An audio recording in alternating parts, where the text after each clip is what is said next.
नमस्कार मित्रांनो, stupid for study या यूट्यूब चॅनलवरती तुमचं स्वागत आहे. तर मित्रांनो, YCMU विद्यापीठाच्या विद्यार्थ्यांसाठी एक महत्त्वाची अपडेट या व्हिडिओमध्ये मी तुम्हाला देणार आहे. त्याआधी जर तुम्ही या चॅनलवरती नवीन असाल किंवा अद्याप जर तुम्ही चॅनलला सबस्क्राईब केलं नसेल तर लगेच चॅनलला सबस्क्राईब करा आणि बेल आयकॉन प्रेस करा. तर मित्रांनो, यशवंतराव चव्हाण महाराष्ट्र मुक्त विद्यापीठात प्रवेशासाठी मुदतवाढ देण्याचा निर्णय विद्यापीठाने या ठिकाणी घेतलेला आहे. तर या निर्णयानुसार आता 15 सप्टेंबरपर्यंत ऑनलाईन पद्धतीने प्रवेश घेण्याची संधी या ठिकाणी विद्यार्थ्यांना उपलब्ध असणार आहे. तर विद्वत परिषदेने हा निर्णय घेतला आहे. तर त्यानुसार कृषी शिक्षणक्रम, BEd सेवांतर्गत व BEd विशेष या शिक्षणक्रमांव्यतिरिक्त उर्वरित सर्व शिक्षणक्रमांना वाढीव मुदतीत प्रवेश घेता येईल.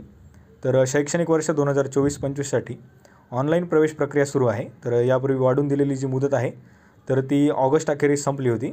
तर यामुळे आता आणखी 15 दिवसांची वाढ या ठिकाणी करण्यात आलेली आहे. तर त्यानुसार आता विद्यार्थ्यांना विनाविलंब शुल्क भरून प्रवेश या ठिकाणी घेता येणार आहे. संकेतस्थळावर विद्यार्थ्यांनी या ठिकाणी माहिती पुस्तिका प्राप्त करून घ्यावी आणि त्यानंतर निर्धारित मुदतीत प्रवेश अर्ज सादर करावा असे या ठिकाणी सांगण्यात आलेले आहे. तर प्रवेश अर्जाची माहिती काळजीपूर्वक भरावी, तसेच शुल्क ऑनलाईन पद्धतीने अदा करावे. प्रवेशाबाबत काही तांत्रिक अडचणी उद्भवल्यास विद्यापीठाच्या सहाय्यता क्रमांकावर संपर्क साधावा असे या ठिकाणी कुलगुरूंनी या ठिकाणी म्हटलेलं आहे. तर थोडक्यात मुक्त विद्यापीठाच्या प्रवेशासाठी पुन्हा मुदतवाढ या ठिकाणी देण्यात आलेली आहे. तर 15 सप्टेंबरपर्यंत ऑनलाईन पद्धतीने प्रवेशाची या ठिकाणी तुम्हाला संधी असणार आहे.